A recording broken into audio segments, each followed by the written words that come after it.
I'm really excited about being able to talk about IC Bright. This is really a special product. I want you all to understand, I consider this a tier one. This is a product that has been formulated intentionally. That in my vocabulary, that means that it was put together with specific ingredients to accomplish certain benefits with no more or no less. And so it's not like a lot of other supplements where people just throw everything but the kitchen sink in there and then make all sorts of benefit claims without any real knowledge of what they put together or how they put it together. So this is a special product, and I want you to understand that. So I got a couple of questions for you. How many of you have watched the Dr. Dixon presentation, either the short version standalone that Jennifer posted on Team Hope or at Global? Yes? Who's watched it? I think the majority of you have. That's great. And how many of you have looked at the frequently asked questions on the website, on your website, about IC Bright? I suggest that you do so. It's an excellent review of the product and what it does. So the frequently asked questions. And the reason I'm asking those two questions, and you should also look at the summary of benefits on your website. So that will give you a really good understanding, broad-based understanding of the product. And the reason I say I'd like you to do that, because that ain't what I'm going to be talking about.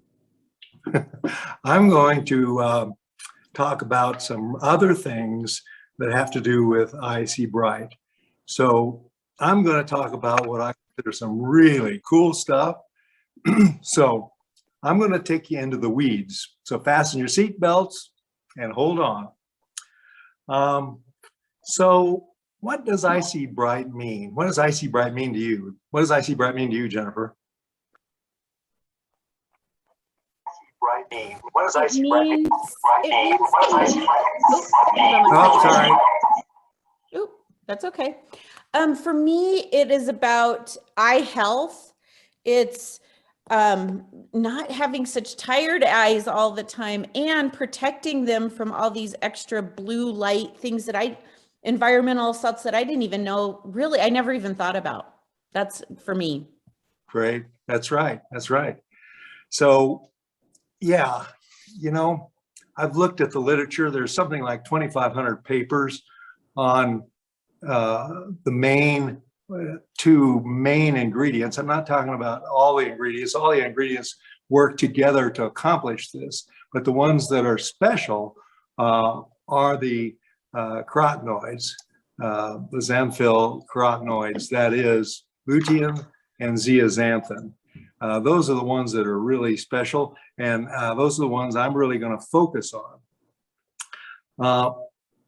But, you know, these ingredients, lutein and zeaxanthin, have been shown in a lot of papers that the amount of pigment that is deposited in the macula is inversely related to the onset or the progression of macular degeneration.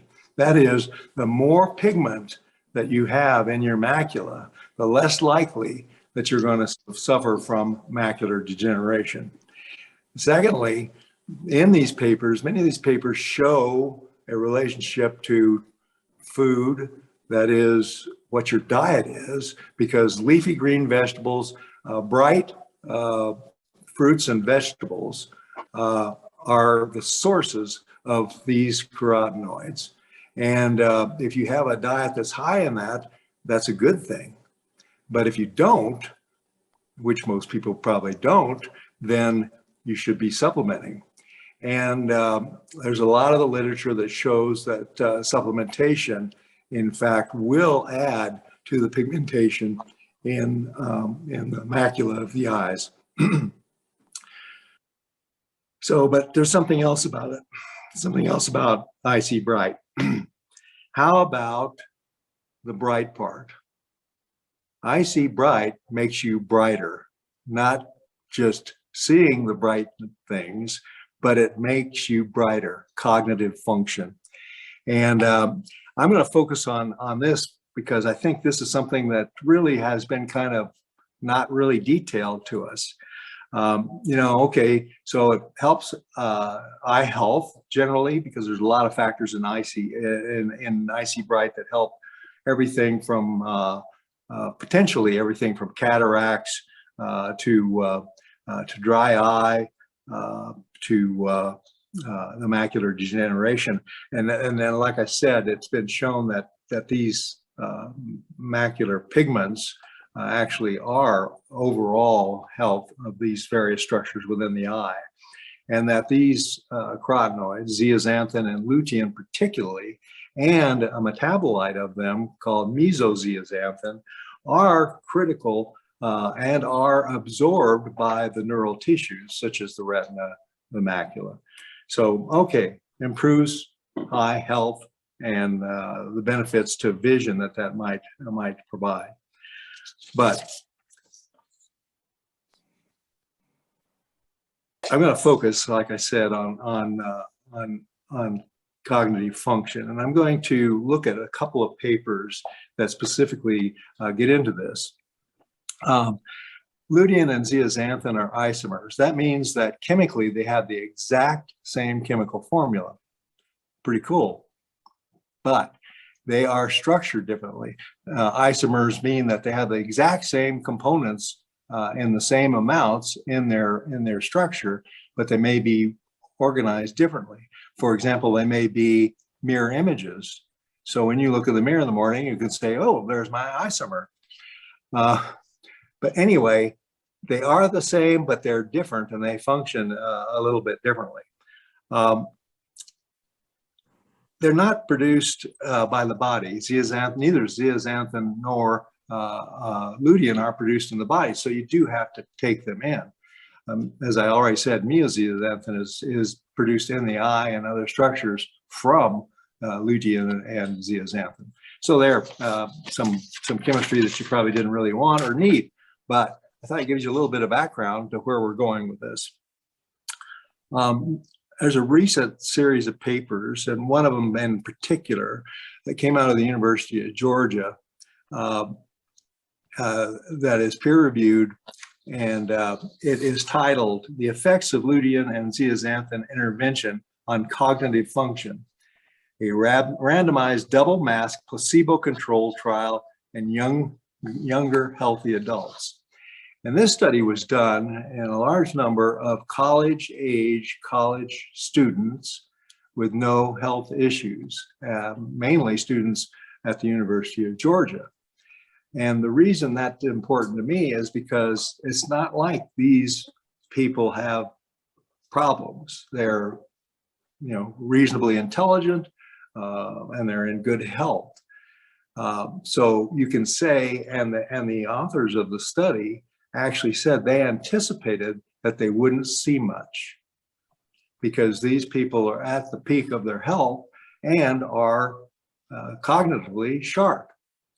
But the results were actually pretty dang amazing. In this study, they administered 10 milligrams of 10 milligrams of lutein and 2 milligrams of zeaxanthin to these students on a daily basis over a year's period of time. And there was a placebo group also. And they measured a number of, using standardized known tests for a number of issues related to cognitive function. And you'll notice the amounts they were using was half the amount that is in IC Bright. Over the span of the year, they took tests several times during the study and looking at these cognitive issues in these very specific tests.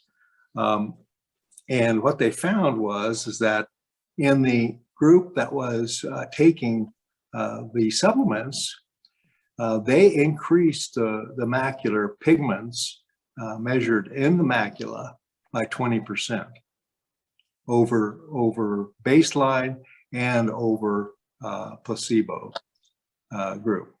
So mainly over baseline. So I thought that was pretty interesting, because here they thought that these people probably were at full health, but actually were increasing the pigments by a significant amount. And as I mentioned to you, these carotenoids, these pigments, not only are residing in the eye and concentrate in the eye, I told you they concentrate in neural tissue. And that is, they concentrate along the nerves and in the occipital lobe of the brain. And the occipital lobe of the brain is primarily responsible for vision and vision memory. I'll get you to the results.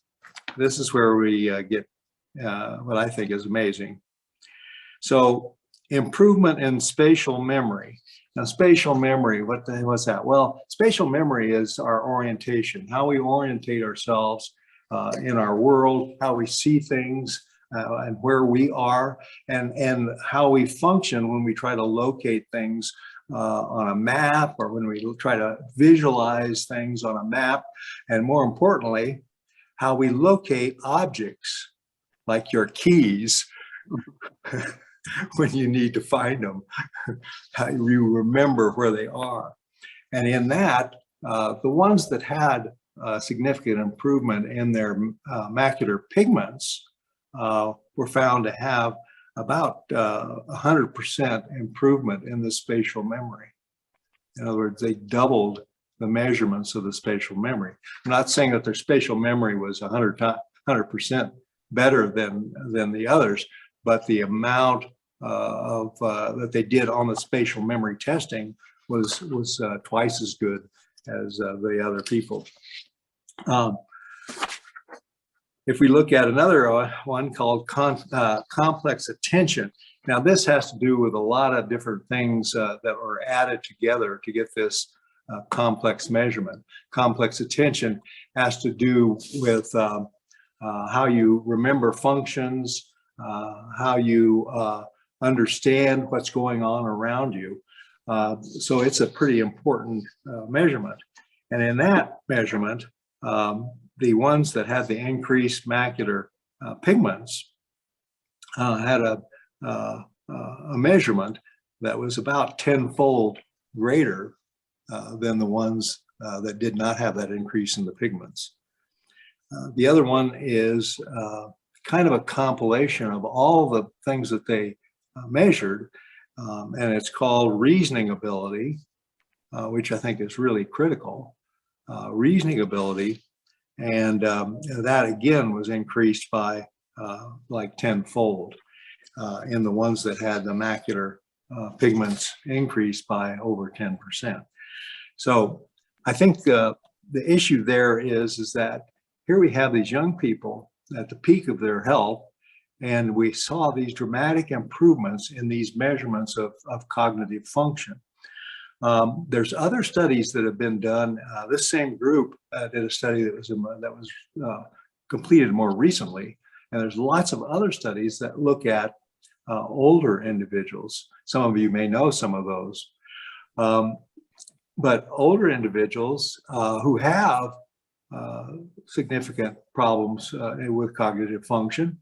And this group, as you would expect, is just so widely variable, much more variable, not only in their cognitive function, but also in their macular pigments than are the college students. So it's much harder to get a real feeling for them. But the testing that these people did showed similar improvements in cognitive function for aging individuals. And one should know that the white matter of the brain, it's also been noted that in aging individuals, that this white matter deterioration correlates with many forms of dementia, and that the increase in macular pigment deposits actually improve and strengthen and protect this white matter of the brain. So folks, you know, it's great that IC Bright is so good on eye health, but I think it's amazing, amazing product for cognitive function, and is performing with zeaxanthin and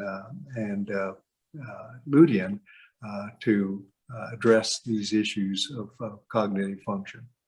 So can I ask any questions, Jennifer, or what else you got? I do have a question. Thank you. That was amazing, amazing. So when you were going over the results, this is the study, and then did I hear that correctly? We have twice as much of what in Icy Bright? Yeah, the ingredients in Icy Bright are double the amount that was used in these studies. That's incredible. That is incredible. And again, you can't draw direct lines here. Right. These are ingredient studies. They're not our final product, etc. But I think our product's simple enough as far as the ingredients go that the zeaxanthin and lutein are going to do what they're supposed to do. Obviously, I'm not saying that we can treat, cure, mitigate, or prevent any disease or condition, including cognitive function, but I can tell you that the literature supports that zeaxanthin and lutein and their metabolite, mesozeaxanthin, are critically important, not only to eye health, but to cognitive function. Wow, thank you. Anyone else have any questions? Thank you so much. I did want to mention one more thing about that too, Jennifer, is that remember, Icy Bright, as I said, first tier product is $29.95 for a month. 99, excuse me. Is that amazing or what? What a bargain for a product packed with this kind of ingredients. Jennifer, could I add for everyone so that they realize what the company's doing for us? Right now, the Icy Bright, whether you do a one-time order or you do a subscription, it is still the $29.99. So that's a bargain for people who want to try it. If you have prospects or customers that want to try it for this month only, I understand, but I'm not certain of that. And also, we have a package of products, and it's called the Eye Essential stack, and that includes the Omega, the NRF2, and the Icy Bright. And so that's also a good opportunity to talk to people, because it is $110 whether you do the one-time order this month or not, and your subscription is $110. Obviously, if those prices go back to the normal prices, that's going to be a huge savings in both situations. So I just like to point that out to everybody on the call, that that's something to tell your other distributors, or to make sure your customers know about that. So thank you. Oh my gosh. Thank you guys so much. Both of you, adore you, as you guys already know. Thank you. What a gift we have to share. What a gift we have to share. So you guys have, let's see, anybody have any other questions? We have a couple more minutes. I loved what you covered. And if you haven't watched the video, like Dr. Lee said, or go to the FAQs or product information sheet, that's where to start. But he gave us some great extra information. And I know I have a lot of people in my life that have eye issues, macular degeneration. For one, there's quite a few. And so, yeah, so thank you. Yes, Daryl. Dr. Lee, that was awesome. It was an easy deep dive on that. So because your background is in animals, with animals as well, are there any benefits to giving this to, like, dogs, for example, for their eyesight and even their cognitive ability as they age? Yeah. Well, great question. Thank you for asking that. Not really.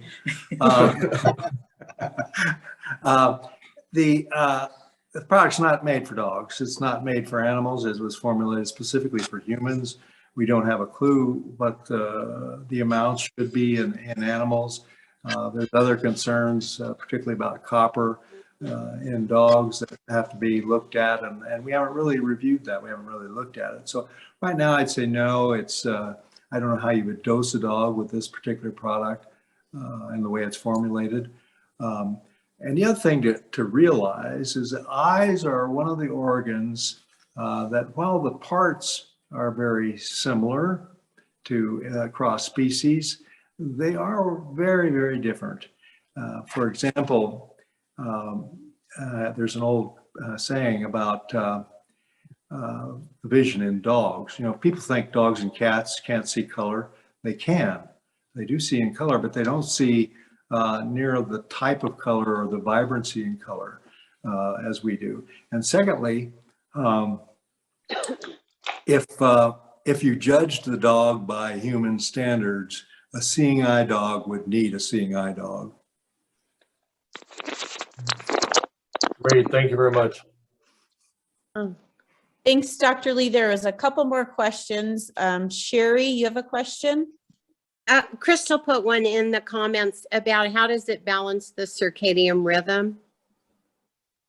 Oh, that's a great point. Obviously, in certain people, you know, light and the visualization of light is one of the triggers that helps maintain circadian rhythm. So anything that supports eye health has an impact on regulating and maintaining the appropriate circadian rhythms. Thank you. Thanks, Dr. Lee. Great questions. Great questions. Anyone else?